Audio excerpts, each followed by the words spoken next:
آج ہم بات کرنے جا رہے ہیں سیدنا فاروق اعظم رضی اللہ تعالیٰ عنہ۔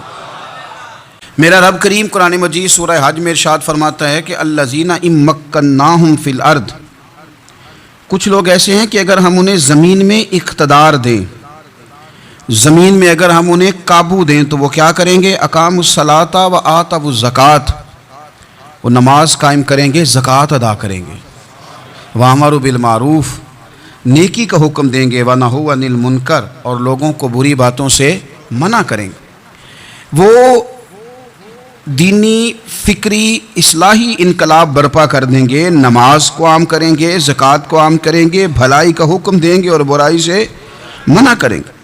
اللہ تبارک و تعالیٰ نے ان لوگوں کو جب اقتدار دیا، وہ کون لوگ تھے؟ سیدنا صدیق اکبر، حضرت فاروق اعظم، سیدنا عثمان غنی، حضرت مولا علی رضوان اللہ تعالی علیہم اجمعین۔ اللہ نے جب ان لوگوں کو اقتدار دیا زمین کے اندر، اللہ تبارک و تعالیٰ نے انہیں نبی پاک علیہ الصلاۃ والسلام کی نیابت کے لیے چنا، تو ان لوگوں نے یہ انقلاب برپا کیا، نمازیں عام ہو گئیں، شوق سے لوگ صدقات و خیرات دینے لگے، بھلائی عام ہوئی، برائی کا کلا کما کیا گیا۔ ہمارے ہاں بھی لوگ احتساب کی باتیں کرتے ہیں، ہمارے ہاں بھی لوگ کہتے ہیں کہ میں رشوت خوری کو، کرپشن کو، ناجائز چیزوں کو ہمیشہ کے لیے جڑ سے اکھیڑ پھینٹوں گا۔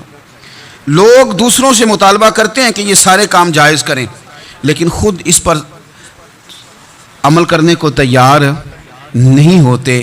یاد رکھ لیں کہ یہ جو احتساب ہے، یہ انسان کی اپنی ذات سے شروع ہوتا ہے۔ آپ جب نظام احتساب دنیا کے اندر مستحکم کرنا چاہتے ہیں تو اس میں پھر آپ کو اپنی ذات کو سامنے پیش کرنا پڑے گا۔ آج ہم بات کرنے جا رہے ہیں سیدنا فاروق اعظم رضی اللہ تعالیٰ عنہ۔ تو جناب عمر فاروق رضی اللہ تعالیٰ عنہ کا جو نظام احتساب ہے، انہوں نے اس کو گھر سے شروع کیا تھا، اپنے آپ سے اس کا آغاز فرمایا تھا۔ ہمارے ہاں یہ ہوتا ہے کہ جس بندے کے اکاؤنٹ میں اچھے خاصے پیسے ہیں، وہ بل جمع کرانے جائے تو اسے لائن میں نہیں لگنا پڑتا، مینیجر صاحب اسے آگے بلا لیتے، تو وہ بعد میں کیا کہہ رہا ہوتا ہے؟ کہتا دیکھو اللہ نے کتنی عزت دی ہے، مجھے لائن میں نہیں لگنا پڑا۔ بھائی لائن میں لگنا تو آپ کا یہ تھا کہ آپ سمجھتے کہ سارے مسلمان ہیں، مومنین ہیں، برابر ہیں، تو میں کسی کو تکلیف میں مبتلا نہ کروں۔ جب آپ آگے چلے گئے تھے تو آپ نے بہت سارے لوگوں کا حق مارا تھا، وہ لائن میں جو لگے ہوئے تھے ان کا وقت لمبا ہو گیا تھا۔ آپ نے تو اپنے آپ کو احتساب کے لیے پیش ہی نہیں کیا، بلکہ آپ نے کہہ دیا کہ جناب میرا تو رتبہ اعلیٰ ہے، لہذا یہ میرا حق بنتا تھا، مجھے تو استحکام ملنا چاہیے تھا۔ یہاں بہت سارے لوگوں نے اپنے حق میں چیزوں کو اور رنگ میں پیش کیا۔ سیدنا فاروق اعظم رضی اللہ تعالیٰ عنہ نے اس نظام احتساب کو اپنے گھر سے شروع فرمایا۔ حضرت عمر فاروق رضی اللہ تعالیٰ عنہ اپنے بچوں سے فرمایا کرتے تھے کہ جب میں حکم لوگوں کو کروں گا نا، اپنی رعایا کو، مسلمانوں کو میں کوئی حکم دوں گا تو تمہیں پہلے اس پر عمل کرنا پڑے گا۔ آپ فرمایا کرتے تھے یاد رکھنا، لوگ تمہیں اس طرح دیکھیں گے، لوگ اس طرح تمہیں دیکھیں گے جس طرح گوشت کھانے والا پرندہ گوشت کو دیکھا کرتا ہے۔ چیل گوشت کھاتی ہے تو کیا کبھی اس کو پیغام بھیجنا پڑا ہے کہ تو آجا یہاں گائے مر گئی ہے، بھینس مر گئی ہے؟ خود بخود اس کی نظر ہوتی ہے، وہ پہنچ جاتی ہے۔ جناب عمر فرمانے لگے میرے گھر والوں، میرے بیٹوں، میری بیٹیوں، میری اہلیہ، لوگ تمہیں اس طرح دیکھیں گے جس طرح گوشت کھانے والے پرندے دیکھتے ہیں، لہذا میں جب کسی کو عمل کروں تو پہلے تمہیں اس پر عمل کرنا پڑے گا جب میں کسی کو حکم دوں۔ آپ فرمانے لگے یاد رکھنا، اگر تم نے میرا حکم نہ مانا تو غیروں نے حکم نہ مانا تو انہیں ایک سزا ملے گی، اور اگر میرے گھر والوں نے نہ مانا تو ڈبل سزا ملے گی، تم پر ڈبل سختی کی جائے گی کہ تم نے میری بات کیوں نہیں مانی۔ یہ نظام احتساب ہے۔ ہم نہ دوسروں کے بچوں کا گلا کاٹ کے اپنے بچوں کی خوشیاں لینا چاہتے ہیں، ہم چاہتے ہیں کہ دوسروں کے بچوں کے حصوں کا مال میرے گھر میں آ جائے، آ جاتا ہے۔ کچھ لوگوں کی سیاست چل جاتی ہے، کچھ لوگوں کا فریب اور فراڈ کام کر جاتا ہے، لیکن وہ گھر روشن نہیں ہوتے۔ ان گھروں میں پیسہ ہوتا ہے پر قرار رخصت ہو جاتا ہے، ان گھروں میں آسانیاں اور وسعتیں تو آ جاتی ہیں لیکن ایک دوسرے کا احترام ختم ہو جاتا ہے۔ سیدنا فاروق اعظم رضی اللہ تعالیٰ عنہ کا یہ طریقہ تھا کہ وہ اپنے بچوں پر سختی کرتے۔ آپ ہمارے ملک میں یہ نظام ہے، موجودہ حکمران ہو یا ان سے پچھلے، بچے سب کے ملک سے باہر رہتے ہیں، یہاں رہتے ہیں تو محلات میں، باہر جاتے ہیں تو بڑی بڑی آسائشوں میں۔ ان کے بچوں کے لیے قانون بھی الگ سے ہیں، قاعدے بھی الگ سے ہیں، اور ہمارے ملک کے اندر تو ایک باقاعدہ پروٹوکول کا سسٹم ہے۔ اس سسٹم سے گزر کر بڑے بڑے لوگ چلنا پسند کرتے ہیں. ہمارے زمانے میں بھی کچھ چیزیں سرکاری ہوتی ہیں خالص، لیکن عجیب نظام ہے نا، ہر چیز کا کرایہ بڑھ جاتا ہے، سرکاری دکان کا نہیں بڑھتا. باقی دکانیں 5-6 سال کے لیے ملتی ہیں، سرکاری دکان پہ آپ قبضہ کرنا چاہیں تو پورے 100 سال کے لیے مل جاتی ہے، چونکہ یہ عام عوام کی پراپرٹی ہے تو اس کے ساتھ جو مرضی کو سلوک کرے. ایک سرکاری چراگاہ تھی جس کے اندر جانور چرا کرتے تھے. ہمارے ہاں بھی پنجاب میں کچھ جگہ ہوتی ہیں تو ہم لوگ کہتے ہیں شام لاٹ ہے. سرکاری چراگاہ میں جانور چرا کرتے تھے. حضرت عمر فاروق رضی اللہ تعالیٰ عنہ کے صاحبزادے سیدنا عبداللہ ابن عمر رضی اللہ تعالیٰ عنہ نے بھی ایک اونٹ خرید لیا. تو سب لوگوں کے جانور سرکاری چراگاہ میں چرتے تھے، آپ نے بھی اپنا جانور وہاں چرنے کے لیے کھانے پینے کے لیے چھوڑ دیا. وہ جب اونٹ آیا تو پتلا تھا، کچھ دنوں کے بعد وہ فربا ہو گیا، طاقتور ہو گیا، موٹا تازہ ہو گیا. حضرت سیدنا عبداللہ ابن عمر رضی اللہ تعالیٰ عنہ نے بیچا تو وہ ڈبل قیمت سے بھی زیادہ کا بکا، کیونکہ پہلے دبلا پتلا تھا، اب موٹا تازہ فربا ہو گیا. حضرت سیدنا فاروق اعظم رضی اللہ تعالیٰ عنہ کو پتہ چلا تو بلایا، فرمایا پتر اونٹ بیچ دیا ہے؟ ابا جی بیچ دیا ہے. فرمایا کتنے کا خریدا تھا؟ اتنے کا. بیچا کتنے کا؟ ڈبل قیمت بتائی.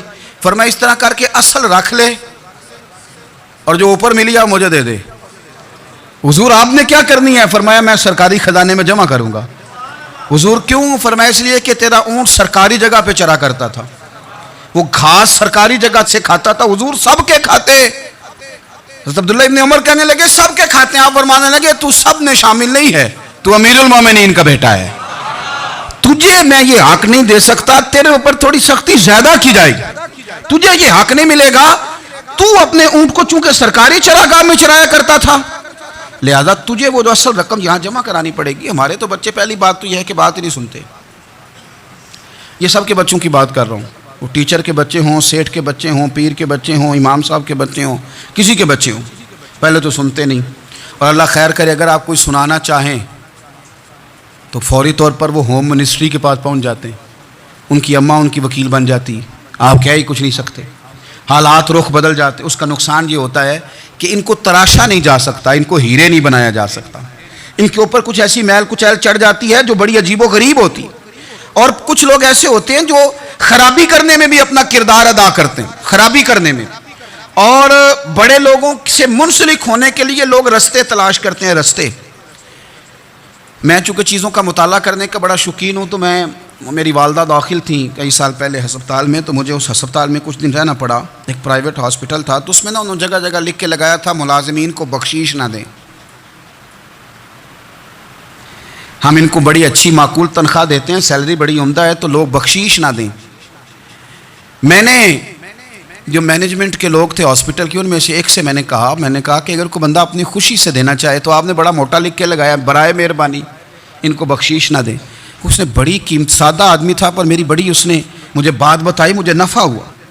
کہنے لگے مولوی صاحب جب کچھ امیر لوگ ہسپتال میں مریض لے کے آتے ہیں تو وہ صفائی والے کو پہلے ہی 500 روپیہ دکھا لیتے ہیں آتے ہی، پھر وہ جیسے آواز دیتے ہیں صفائی والے فٹافٹ اندر آتے ہیں، ان کا کمرہ صاف کرتے ہیں.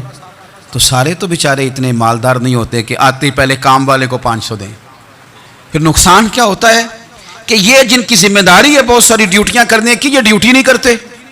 یہ پلٹ کے ان کی طرف دیکھتے ہیں جن کے گھر سے سالن صحیح آتا ہے، ادھر ان کی توجہ زیادہ ہو جاتی ہے، جو نوٹ ان کو زیادہ دکھاتے ہیں، جو پھل لے کے آتے ہیں تو آدھا ان کو دیتے ہیں. تو ہم یہ کہتے ہیں یہ کام ہی نہ کرو، یہ اپنی تنخواہ پہ کام کریں تاکہ ہر آنے والے کا درد سمجھیں، ہر ایک کو یکساں یہ سروسز فراہم کریں. تو ہم یہ کام کرتے ہیں. ہم ایم پی اے کے اور کسی سے ہمارا تعلق نہ بنے تو ہم جناب اس کے ڈرائیور سے ہی تعلق بنا لیتے ہیں. ہم وہ جو آپریٹ کرنے والا ہوتا ہے ٹیلی فون، اسی سے بڑا تعلق بناتے ہیں، اس کو مٹھائی کا ڈبہ جلدی پہنچا دیتے ہیں. تو اسی طرح سے بڑے لوگوں کی اولادوں کو بگاڑا جاتا ہے. حضرت عاصم بن عمر رضی اللہ تعالیٰ عنہ، یہ سیدنا فاروق اعظم کے بیٹے تھے، مصر گئے تو لوگوں کو پتہ چلا حضرت عمر کے بیٹے آئے. لوگوں نے تحفے دیے، بڑی بڑی چیزیں آپ کو دی، حضرت عمر کا بیٹا آیا ہے، بڑے گفٹ دیے. تو صاحبزادے واپس آئے تو ان کے پاس بڑے تحائف تھے. سیدنا عمر فاروق رضی اللہ تعالیٰ عنہ نے دیکھا تو فرمایا ادھر لانا تحفے. کہا ابا جی لوگوں نے مجھے دیے ہیں. فرمایا تو نے کیوں بتایا تھا کہ میں امیر المومنین کا بیٹا ہوں؟ کہا حضور ان کو ویسے ہی پتہ چل گیا. فرمانے لگے پتر یہ تحفے تمہیں اس لیے ملے ہیں کہ تم امیر کے بیٹے ہو، یہ تحفے تمہارا حق نہیں، چونکہ تمہیں اس کرسی کی وجہ سے ملے ہیں اور یہ کرسی مسلمانوں کی ہے، لہذا یہ حق بھی مسلمانوں کا ہی ہے، یہ لا سارے مال غنیمت میں جمع کیے جائیں گے۔ آپ اپنے گھر سے جب احتساب شروع کرتے ہیں، اپنے گھر سے، اور یہ یاد رکھیں یہ جو لوگ آتے ہیں آپ کے بچوں کو نوازنے کے لیے، یہ انہیں خراب کرتے ہیں، بگاڑ پیدا کرتے ہیں، یہ عجیب و غریب سی چیزوں میں مبتلا کر دیتے ہیں، بچوں کا نقصان ہوتا ہے کل کلام۔ پھر جو شاپر اچھا لے کے آئے پیر صاحب کے بچے ذرا اس سے پیار سے ملتے ہیں، نقصان ہو جاتا ہے، یہ دستے نگر ہو جاتے ہیں، یہ لوگوں کی طرف جیتے ہیں، دوسروں پہ ڈیپینڈ کرنے لگتے ہیں۔ حضرت ابو موسیٰ اشعری رضی اللہ تعالیٰ عنہ نے پہلے تو ایک قلین بڑا سونا تھا، تو آپ نے حضرت عمر کے گھر بھیج دیا کہ چلو ان کے گھر میں ان کی اہلیہ بچھا لیں گی، کہیں سے تحفہ آیا۔ پھر وہ جس کمرے میں مال غنیمت اور خزانہ رکھا جاتا تھا اس کی صفائی کر رہے تھے تو ایک دینار مل گیا، تو وہ دینار بچے سارے جا رہے تھے، تو ان میں سے حضرت عمر کے ایک بیٹے کو چھوٹے کو بلایا اور بلا کے کہا پتر یہ دینار لے لو۔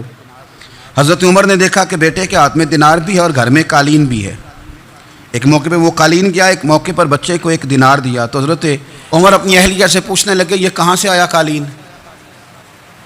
کہا جناب ابو موسیٰ اشعری رضی اللہ تعالیٰ عنہ نے بھیجا ہے۔ بیٹے سے پوچھا دینار کہاں سے آیا؟ کہا مجھے انہوں نے ہی دیا ہے۔ آپ نے وہ دینار بھی لیا اور قالین بھی لیا اور اس کو لپیٹا، اور جناب ابو موسیٰ اشعری کو بلایا اور اتنے سخت ناراض تھے، فرمانے لگے ابو موسیٰ اشعری سے کہنا میرے پاس پیدل آئے، گھوڑے پہ نہ آئے۔ اور جب آئے حضرت ابو موسیٰ اشعری تو جناب عمر اتنے ناراض ہوئے کہ وہ قالین لپیٹ کے تو ان کے سر پہ مار دیا، فرمانے لگے پکڑو اپنا دینار، تمہیں پورے مدینے میں میرے بیٹے کے علاوہ کوئی اور نہیں ملے تھا جسے تم خراب کر سکو، میرا پتر ہی ملا تھا بگاڑنے کی، کس نے اجازت دی تم میرے بیٹے کو دینار دو؟ کیوں لائے تم میرے گھر میں قالین؟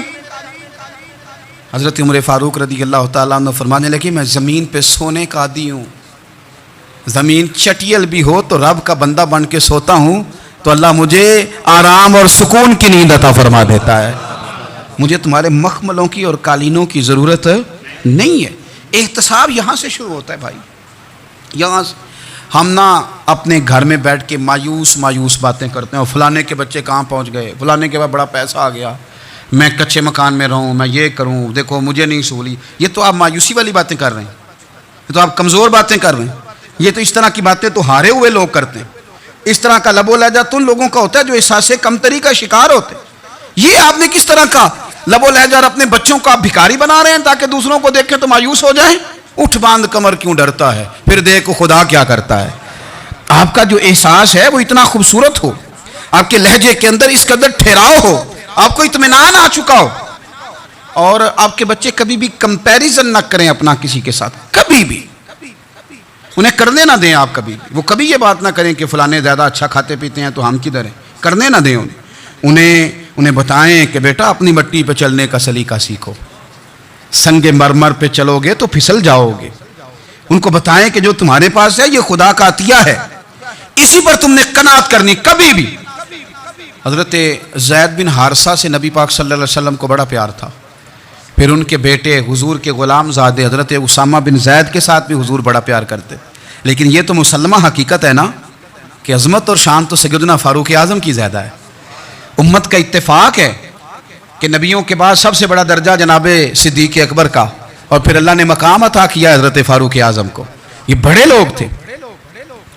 ایک دفعہ مال تقسیم ہو رہا تھا تو حضرت عمر رضی اللہ تعالیٰ عنہ نے نا حضرت اسامہ بن زید کو 4000 دینار دیے اور اپنے بیٹے عبداللہ ابن عمر کو 3000 دینار دیے۔ تو حضرت عبداللہ ابن عمر گھر جا کے کہنے لگے ابا جی اسامہ میں وہ کون سی خوبی ہے جو میرے اندر نہیں، اور اسامہ کے باپ میں وہ کون سی خوبی ہے جو آپ کے اندر نہیں۔ تو حضرت عمر کی عاجزی دیکھیے، حالانکہ بالاتفاق دنیا جانتی ہے کہ جناب عمر فاروق رضی اللہ تعالیٰ عنہ افضل ہیں، پھر بھی پتہ اپنے بیٹے سے کیا کہتے ہیں، فرماتے ہیں او سن یار وہ خدمت گزار ہیں نبی پاک کے، وہ بھی حضور کے گھر میں ڈیوٹی کرتے، نوکری کرتے، اور ان کے بیٹے بھی حضور کی نوکری کرتے، یہ خدمت گزار ہیں۔ فرمانے لگے اگر تو نے پوچھ لیا تو سن، پھر میری تو رائے یہ ہے کہ تیرے سے زیادہ اسامہ بن زید حضور کی نظر میں پیارے ہیں، اور اسامہ کا باپ تیرے باپ سے زیادہ نبی پاک کا پیارا ہے۔ کوئی کمپیریزن کرنے نہیں دیا، بچوں کو کسی ایسی جگہ کھڑے ہونے نہیں دیا، فرمایا یہ وجہ ہے، یہ انداز ہے کہ تو زیادہ پیارا ہے۔ حضرت عمر فاروق رضی اللہ تعالیٰ عنہ پسند نہیں کرتے تھے ذرا برابر بھی پسند نہیں کرتے تھے کہ کوئی شخص اور مال آتا تو اپنے رشتہ داروں کو نوازنے سے بچتے. مال غنیمت آتا ہے نا ہمارے ہاں تو اللہ خیر کرے جب کوئی بندہ کونسلر بنتا ہے چیئرمین بنتا ہے تو ٹھیکہ کس کو دیتا ہے؟ کوئی چلو بھتیجا مل جائے, کوئی بھانجا مل جائے, کوئی چھوٹا بھائی, اسے بھی کام مل جاتا ہے ساتھ. نوازنے پہ لوگ آتے ہیں تو وہ تلاش کرتے ہیں کہ کہاں کہاں کو میرا ہے. وہ ٹینڈر ہی ان کے نام کے پاس ہوتے ہیں جن کی طرف ذرا نظر کرم زیادہ ہوتی. حضرت عمر فاروق مال تقسیم کر رہے تھے تو بیٹی آگے کہنے لگی ابا جی رشتہ داروں کا بھی حق ہوتا ہے, آپ سب کو دیتے ہیں, آپ کے اپنے آپ کے قریب ہی نہیں آتے. تو حضرت عمر فاروق نے کیا لفظ کہے, کیا حقیقت ہے, کیا حسن ہے. فرمانے لگے پتر یہ مال تیرے باپ کا نہیں مسلمانوں کا ہے. جب تیرے باپ کا ذاتی مال ہوگا تو اپنے رشتہ داروں کو دے گا, یہ مسلمانوں کا مال ہے, یہ اسی حساب سے تقسیم ہوگا جو عدل کا حساب ہے, جو ترازو ٹھیک ہے. فرمایا تو مجھے یہ مشورہ نہ دے, یہ مسلمانوں کا مال. یہاں سے نظام احتساب شروع ہوتا ہے, یہاں سے انسان آگے بڑھتا ہے, اور پھر کوئی تکلف نہیں کسی پر حضرت عمر کا, کوئی چھوٹا ہے یا بڑا ہے. حضرت ابو سفیان رضی اللہ تعالیٰ عنہ سردار رہ چکے ہیں مکے کے, بڑے آدمی, لیکن نظام احتساب میں کوئی چھوٹا بڑا نہیں ہوتا. حضرت عمر فاروق مکہ مکرمہ گئے تو لوگوں نے کہا حضور جناب ابو سفیان نے نا گلی میں پتھر رکھے اور بہت سارے لوگوں کو رستوں میں تکلیف ہو رہی ہے. تو حضرت ابو سفیان رضی اللہ تعالیٰ عنہ سے بھی لوگ کہہ دیتے تو وہ بھی اٹھا دیتے, لیکن لوگوں نے چونکہ وہ سردار تھے, بڑے تھے, تو لوگوں نے ان سے کہا نہیں. حضرت عمر جب آئے تو کہا تو جناب عمر نے پرواہ نہیں کی, خود آئے جناب ابو سفیان سے کہا یہ پتھر آپ نے رکھے؟ کہا حضور ہاں. فرمایا یہ بھی اٹھائیے, یہ بھی اٹھائیے, یہ بھی اٹھائیے. جب وہ اٹھا رہے تھے تو حضرت عمر کہہ رہے تھے شکر نہیں اللہ کا کہ عمر کہہ رہے ہیں اور ابو سفیان مانتے جا رہے ہیں. شکر نہیں, یہ نظام احتساب ہے کہ بڑا ہو یا چھوٹا ہو اس کو یہ حق حاصل نہیں ہے کہ مسلمانوں کو وہ کسی تکلیف میں کسی بھی صورت میں مبتلا کرے, کہیں بھی کسی جگہ بھی, اس کو یہ والی اجازت نہیں. حضرت سیدنا عمر فاروق رضی اللہ تعالیٰ عنہ. پھر ایک اور بات تھی, میں کئی دفعہ یہ بات کہتا ہوں اور مجھے ذاتی طور پر اس کا بڑا تجربہ ہے. کچھ لوگ نا خوشامد پسند ہو جاتے ہیں, بڑی عمدہ تعریف کرتے ہیں, اوئے ہوئے ہو پول باندھتے ہیں پورے, آپ کے پاس آئیں گے تو کہیں گے جناب آپ سے زیادہ اچھا بندہ ہی کوئی نہیں. تو وہ نا آپ سے کام نکلواتے ہیں, پھر وہ کسی دوسرے کے پاس جاتے ہیں تو اسی طرح کا رویہ وہ دوسروں کے ساتھ کرتے ہیں. یہ عام لوگوں میں بھی مرض ہوتا ہے, عام لوگوں میں بھی. اور بادشاہ ہو بندہ اگر, پھر تو اس کا دل کرتا ہے میں اگر بادشاہ سلام ہوں تو دو چار بندے دیہڑی پہ رکھ لوں پر میری تعریف ضرور کریں. پابندی ہوتی ہے, لوگ یہ کام بڑے شوق سے کرتے ہیں. اور شیخ سعدی فرمایا کرتے تھے لکڑی کو گھن کھا جاتی ہے اور بڑے لوگوں کو خوشامد کھا جاتی ہے خوشامد. حضرت عمر فاروق رضی اللہ تعالیٰ عنہ اس معاملے میں بھی بڑے مضبوط تھے. ویسے مجھے اور آپ کو اچھا کون لگتا ہے؟ ہماری غلطیاں بتانے والا. ہمارے اسلاف فرمایا کرتے تھے اپنے دشمنوں کی باتوں پر بھی غور رکھو, تمہارے دشمن تمہیں نکھار دیتے ہیں, تمہارے اندر جو کوتاہیاں ہوتی ہیں وہ تمہیں پتہ چل جاتی ہیں کہ یہاں میری اصلاح ہو رہی, ان پر غور کرو وہ کیا کہتے ہیں. حضرت عمر فاروق کی تعریف کی ایک بندے نے, کمال تعریف کی. اس کا خیال تھا کہ رزلٹ بڑا شاندار آئے گا, بادشاہ کی تعریف ہوتی تھی تو پھر تھیلی جاتی تھی اشرفیوں کی, کمال رزلٹ آئے گا. تو حضرت عمر جب وہ پوری کر چکا نا بات تو فرمانے لگے تو خود بھی ہلاک ہوا اور مجھے بھی ہلاک ہی کر دیا ہے, خود بھی تباہ ہوا ہے مجھے بھی تباہ کر دیا. کس طرح کی باتیں کر رہا ہے. ایک بندہ اور آیا اور اس نے آ کے کہا کہ پوری امت میں سب سے افضل ہے فاروق اعظم آپ ہی ہیں. تو حضرت عمر فاروق فرمانے لگے تجھے تیری ماں روئے, ابو بکر تجھ سے بھی افضل تھے, تیرے باپ سے بھی افضل تھے, اور صدیق اکبر مجھ سے بھی افضل ہے اور میرے باپ سے بھی افضل ہے. یہ تو کس طرح کی بات کر رہا ہے. یہاں ہر شے ہضم نہیں ہو جاتی, فوری طور پہ لوگ ڈکار بھی پورا نہیں لیتے. قرآن مجید نے کہا فلا تزکوا انفسکم هو اعلم بمن اتقى, اپنے منہ سے نہ کہو میں پاک صاف ہوں, اللہ زیادہ بہتر جانتا ہے کہ تم میں سے پرہیزگار کون ہے. اپنے منہ سے تعریفیں کرتے کراتے ہو, یہ مزاج چھوڑ دیں. حضرت عمر رضی اللہ تعالیٰ عنہ پسند نہیں کرتے تھے. ایک آدمی نہ چلتا تھا وہاں تو بڑا متکبرانہ چال کے ساتھ چلتا, حضرت عمر نے دیکھا, یہاں تک احتساب فرماتے تھے, زمین پہ زور زور سے پیر پٹکتا, چال بڑی اس کی متکبرانہ, لوگ بڑے پریشان ہوتے. حضرت عمر نے ایک دن سمجھایا, باز نہیں آیا, اگلے دن پہ درہ نکال لیا, لگائے 4 درے, فرمایا آج کے بعد نہ چلنا اس طرح مدینے میں پیر پٹک پٹک کے. اس وقت اسے غصہ لگا, لیکن کچھ دیر کے بعد نا جب غصہ اترا تو حضرت عمر کے پاس آیا، کہنے لگا حضور اللہ آپ کا بھلا کرے، آپ نے درے نہیں مارے، آپ نے تو شیطان بھگا دیا جو میرے ساتھ چمٹا ہوا تھا، چمٹا ہوا شیطان آپ نے مجھ سے بھگا دیا ہے۔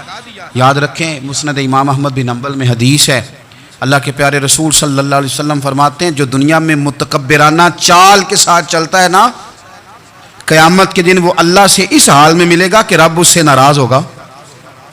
متکبرانہ چال سے نہیں چلیں گے۔ تو حضرت فاروق اعظم رضی اللہ تعالیٰ عنہ کا یہ طریقہ تھا کہ آپ خیال کرتے، اور پتہ ہے کس طرح کا آپ کا مزاج تھا؟ فرماتے تھے تقسیم کرو، دوسروں کا بھی خیال رکھو۔